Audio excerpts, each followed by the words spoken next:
और हमेशा आया हुआ क्वेश्चन को लिमिटेड टाइम में सोल्व करने का प्रयास कीजिए कि कितना करेक्ट बन रहा है। अगर ये टॉपिक आप लोग को अच्छा लग रहा है और लग रहा है कि आपके तैयारी के लिए यह सफिशिएंट है या उपयुक्त है, तो आप इस चैनल को कृपया करके सब्सक्राइब कीजिए, लाइक कीजिए। Good morning students, welcome to my YouTube channel basic concept of physics.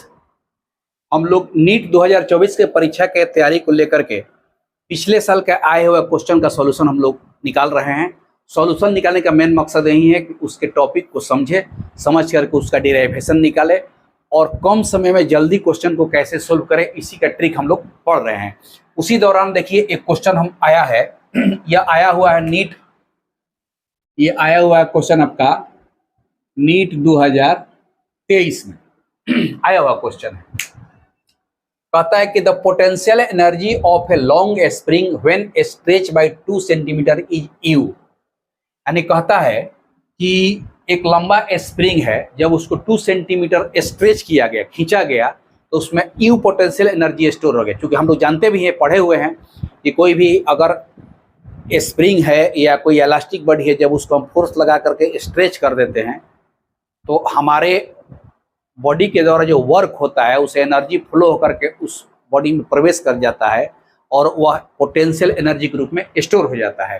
तो उसी के बारे में वो कह रहा है कि the potential energy of a long spring when stretch by 2 centimetre U. 2 centimetre जब उसको खींचा गया तो उसमें पोटेंशियल एनर्जी यू स्टोर हो गया। If the spring stretch by 8 centimetre potential energy store in the spring is. अब कहता है कि अब उसी स्प्रिंग को अगर 8 सेंटीमीटर खींच दे तो पोटेंशियल एनर्जी उसमें कितना स्टोर होगा। तो ये तो कॉन्सेप्ट क्लियर होगा कि जितना ही अधिक उसको खींचेंगे उतना ही उसमें जाते चल जाएगा। तो ऑप्शन में दे दिया है 4u, 8u, 16u और 2u। तो सबसे पहले इस कॉन्सेप्ट को समझे कि अगर हमारे पास कोई स्प्रिंग इस तरह से है, देखिए यह स्प्रिंग है, तो इसका सबसे इंपॉर्टेंट चीज होता है स्प्रिंग कांस्टेंट। स्प्रिंग वह के से लिखा जाता है स्प्रिंग कांस्टेंट। स्प्रिंग कांस्टेंट के जो होता है वह हर मटेरियल का अलग अलग होता है और किसी पर्टिकुलर मटेरियल के लिए फिक्स होता है। तो कोई भी स्प्रिंग अगर है, जब उसको हम वो लोग मान लीजिए कि यहाँ से स्प्रिंग हो गया, अब इसी को हम थोड़ा सा ऐसे स्ट्रेच कर दिए। स्ट्रेच करने का मतलब कि लंबाई था यहाँ x दूरी तक स्ट्रेच हो गया फोर्स लगा करके। तो जब स्ट्रेच करते हैं तो उसमें जो पोटेंशियल एनर्जी स्टोर होता है, इस चीज को आप तो जानते हो, होता है 1/2 kx²। 1/2 kx²। तो जाहिर सी बात है कि 1/2 के यह कांस्टेंट हो गया। कांस्टेंट होने का मतलब यह हुआ कि यह u जो है प्रोपोर्शनल हो गया x² का। u जो है प्रोपोर्शनल हो गया x² का। यानी कि जैसे जैसे x का वैल्यू बढ़ेगा u का भी वैल्यू बढ़ेगा। यानी कि x का वैल्यू का स्क्वायर के रूप में बढ़ेगा। अगर x को दुगुना कर देंगे तो u 4 गुना हो जाएगा, x को 3 गुना कर देंगे तो u 9 गुना हो जाएगा। तो इस कंडीशन में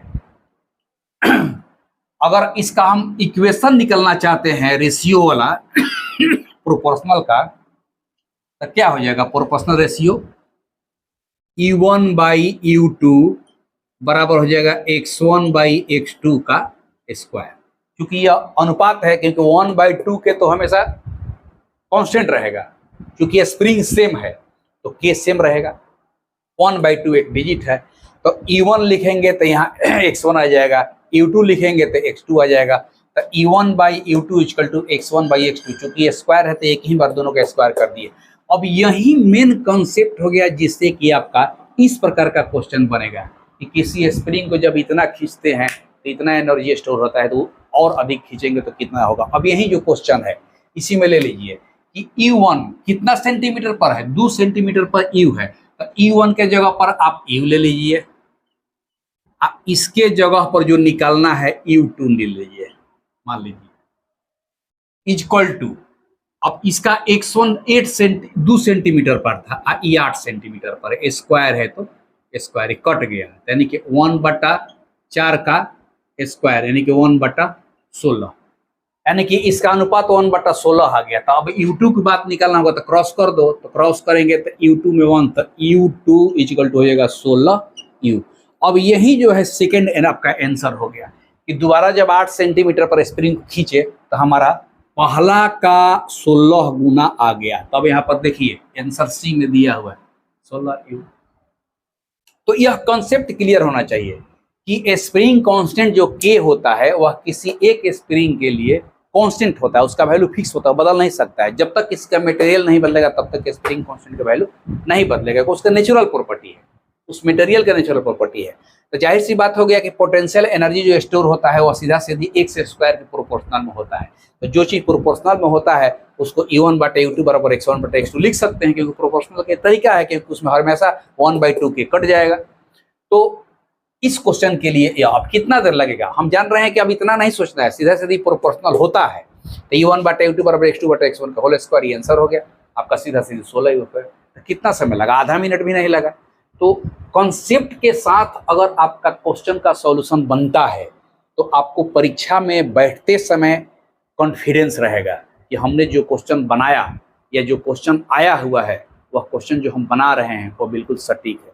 ये कितना आसान क्वेश्चन हो गया। तो इस तरह का जब कभी भी क्वेश्चन, हमेशा हम बताते हैं कि जब कभी क्वेश्चन को पढ़िए तो सबसे पहले दिमाग में हंट कीजिए कि वो किस टॉपिक से रिलेटेड है और उस टॉपिक का बेसिक कंसेप्ट क्या है। तो बेसिक कंसेप्ट यही है कि किसी भी स्प्रिंग को जब हम खींचते हैं तो उसमें पोटेंशियल एनर्जी स्टोर हो जाता है, और वह स्टोर होता है तो कितना होता है, जितना खींचते हैं उसका 1/2 kx स्क्वायर। सीधा सीधा सिंपल हो गया। तो आगे भी हम इस तरह का और भी क्वेश्चन को लाएंगे, ला करके आपको बताते रहेंगे, और उस कॉन्सेप्ट के साथ आप उसका सॉल्यूशन देखिए, और हमेशा आया हुआ क्वेश्चन को लिमिटेड टाइम में सोल्व करने का प्रयास कीजिए कि कितना करेक्ट बन रहा है। अगर ये टॉपिक आप लोग को अच्छा लग रहा है और लग रहा है कि आपके तैयारी के लिए यह सफिशिएंट है या उपयुक्त है, तो आप इस चैनल को कृपया करके सब्सक्राइब कीजिए, लाइक कीजिए और लोगों को भी शेयर कीजिए। नमस्कार।